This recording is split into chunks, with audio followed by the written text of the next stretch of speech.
नमस्कार, मेरा नाम है विवेक सिंह और एक नई सच्ची कहानी में आपका स्वागत करता हूं। आज गणतंत्र दिवस है। सबसे पहले आपको और आपके पूरे परिवार को मेरी ओर से गणतंत्र दिवस की हार्दिक शुभकामनाएं। आज की मैं बात करूं कहानी को आखिर तक सुनिएगा। चलिए कहानी को मैं शुरू करता हूं। और अगर आप चैनल पर नए तो चैनल को सब्सक्राइब कीजिए। मैं अक्सर सच्ची घटना पर आधारित एक कहानी लाता रहता हूं। आज की हमारी जो कहानी है वो कहानी है 19 जनवरी साल 2025 का। यूपी का एक जिला कानपुर में एक थाना है, बिथुर थाना। इसके अंतर्गत आने वाला एक इलाका है, एक मोहल्ला, एक कॉलोनी है जिसका नाम है ध्रुव नगर। तारीख 19 जनवरी की। होता क्या, इस ध्रुव नगर से घर में एक महिला रहती थी, एक पति रहता था। महिला जिसका नाम सवाना जो जिसकी उम्र 44 साल थी। 44 साल की महिला अचानक रोने लगती है और इतनी जोर से रोती है कि तमाम आसपास के मोहल्ले वाले जुटने लगते हैं। जब तमाम मोहल्ले वाले जुटते हैं तो देखते हैं कि बात क्या है। जैसे उसके घर के अंदर दाखिल होते देखते कि सामने उसकी पति की लाश पड़ी हुई है। उसका पति जिसका नाम है आबिद अली जिसकी उम्र 45 साल। अब सभी लोग शौक क्या कि हुआ क्या, जोर जोर से रो रही थी। इससे सभी को समझ में आ जाता है कि वो अब इस दुनिया में नहीं रहा।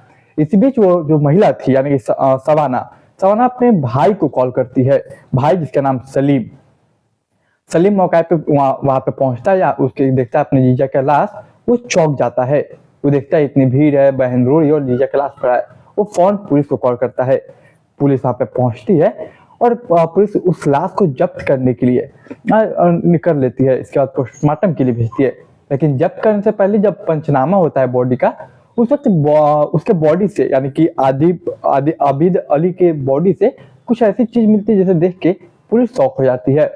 दरअसल आदिब अली के बॉडी पैकेट से 8 शक्तिवर्धन गोलियां के पैकेज मिलते हैं। मतलब 8 रैपर जो कि शक्तिवर्धन गोलियां के थे, जो कि सेक्स पावर को इंक्रीज करने में मदद करता है और उसको बढ़ाता है।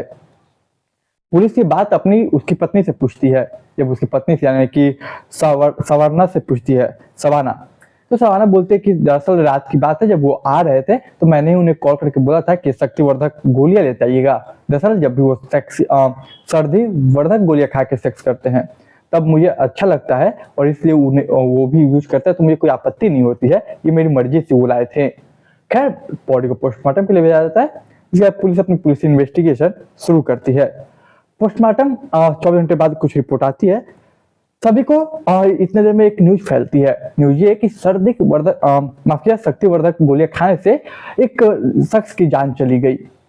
एक शख्स जो मरा था जिसके पैकेट में 8 शक्तिवर्धक गोलियां की रैपर थी, उसकी वजह से उसकी जान चली गई। उसने खाया और वो मर गया। लेकिन जब 24 घंटे बाद पोस्टमार्टम की रिपोर्ट आती है, उसमें एक चीज क्लियर होता है कि इसकी मौत कोई शक्तिवर्धक गोलियां खाने से नहीं बल्कि गला दबाने से हुई है। जब ये तमाम लोग सुनते हैं तो चौंक जाते हैं। सवाल ये कि आखिर मारा किसने और गला दबा के क्यों मारा गया। ये जब बात पत्नी से पूछी जाती है तो पत्नी बोलती है कि मुझे कुछ पता नहीं, कोई आइडिया नहीं। अगर मैं आबिद अली की बात करूं तो लगभग 20 साल पहले ओडिया के देवीपुर में वो लगभग 20 साल पहले रहते थे। 20 साल पहले वो यूपी के कानपुर में इसी बिट्ठू थाना के अंतर्गत आने वाला क्षेत्र जो कि ध्रुव नगर है, वहां पे आके उन्होंने एक मकान बनाया और मकान बनाने के बाद वहां पे रहने लगे। दरअसल मैं बात करूँ, जब ये सब चीजें हो रही थी, इन्वेस्टिगेशन पुलिस कर रही थी, वो पूछताछ करती है। पूछताछ में एक बात पता चलता है कि उसका एक बेटा है। दोनों पति पत्नी का इन लोगों की शादी हुआ, उससे एक बेटा हुआ 3 साल बाद।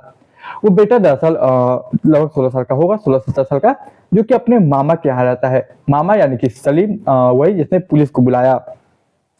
अब पुलिस तमाम तरह से इन्वेस्टिगेशन करती है, तमाम तरह से पूछताछ करती है, लेकिन कुछ समझ में नहीं आता पुलिस को। इसी बीच पुलिस एक काम करती है। पुलिस उसकी पत्नी का मोबाइल जब्त करती है, उसका सीडीआर निकलवाती है, यानी कि सवाना का सीडीआर निकलवाया जाता है। इधर जो आदिब अली था उसका भी सीडीआर निकलवाया जाता है। आदिब अली के सीडीआर यानी कि कॉल डाटा रिकॉर्ड में ऐसा कुछ सस्पिशियस नहीं मिलता। लेकिन जब सवाना का कॉल निकलवाया जाता है, कॉल डाटा रिकॉर्ड, उसमें कुछ सस्पिशियस चीज थी। एक नंबर था, एक शख्स था जिससे वो लगातार काफी बात करते घंटों। सवाल ये कि आखिर ये था कौन।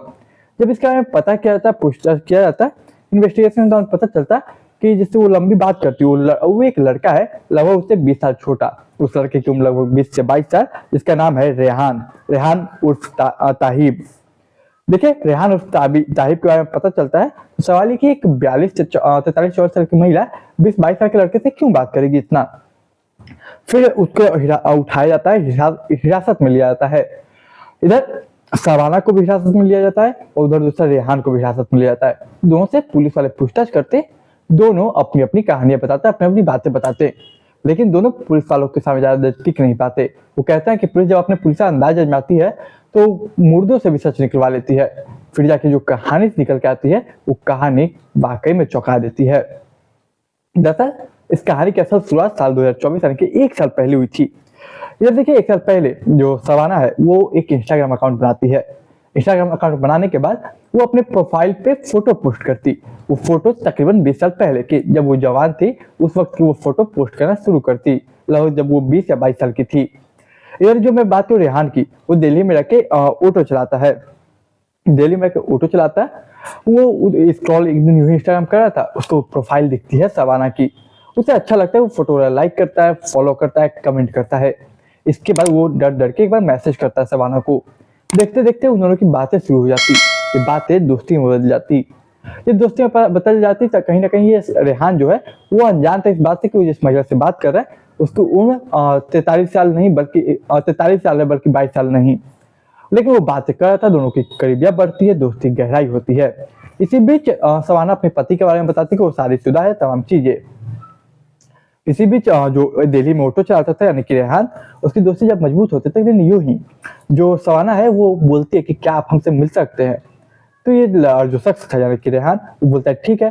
तो बताती है कि मैं यूपी के कानपुर के ध्रुवनगर जो के अंतर्गत आने वाला बिजपुर थाना में क्षेत्र में मैं रहती हूँ। वो आता है, उससे मिलता है। मीडिया रिपोर्ट ये भी बताती है कि दोनों के बीच जब दोस्ती गहरी हुई तो दोनों फिजिकल भी हुए, यानी कि उन लोगों के बीच फिजिकल रिलेशनशिप भी स्थापित हुआ। इसके बाद वो लोग 2 3 4 बार 5 बार और मिले और ये सिलसिला कुछ समय चला। लेकिन देखिए जब बात कुछ दिन देखा, क्योंकि कहीं ना कहीं रेहान जब पहली बार मिला तो वो देखा कि यार मैं जो फोटो देख रहा था वो 20-22 साल पहले की थी और सामने ये महिला कुछ और है। लेकिन फिर भी उसे इस बात से फर्क नहीं पड़ा कि 20-22 साल फोटो में दिख रही है और हकीकत में 44 साल की है। इससे इसलिए फर्क नहीं पड़ा क्योंकि वो शायद गहरा प्रेम में पड़ चुका था। और कहते हैं कि जब प्यार में इंसान पड़ जाए तो प्यार अंधा होता है, वो ना उम्र देखता है, ना जात देखता है, ना धर्म देखता है। सर यही चीज रेहान के साथ भी हुआ, इसलिए उसे उम्र से फर्क नहीं पड़ा। 22 साल का इमेजिन करके मिलने आया, लेकिन 44 साल की भी निकली तो कोई फर्क नहीं पड़ा। जब ये दोनों फिजिकल हुए, 3 4 बार 5 बार फिजिकल हुए, तो यूं ही एक बार बातों बातों में वो पूछता है कि वो बताते हैं खुद जो शबाना है, क्या देखो मैं बहुत परेशान हूँ अपने पति से, अपने पति से मैं पीछा छुड़ाना चाहती हूँ। दरअसल मेरा पति मुझे मारता है, पीटता है और इस वजह से मैं अलग होना चाहती हूँ, लेकिन मैं अलग हो नहीं पाती हूँ, क्या तुम मेरी मदद कर सकते हो। जब रेहान सुनता है, जो कि प्रेम करता था, रेहान की उम्र 20-22 साल थी, वो कहता है, सोचता है कि यार मैं जिसे प्रेम करता हूँ वो अपने पति के साथ रहना नहीं चाहती है, क्यों ना मदद कर दिया जाए, क्योंकि जबरदस्ती मारता कहीं ना कहीं गलत है, कहीं ना कहीं एक महिला पे हाथ नहीं उठाना चाहिए। बोलता है ठीक है मैं कुछ सोचता हूँ।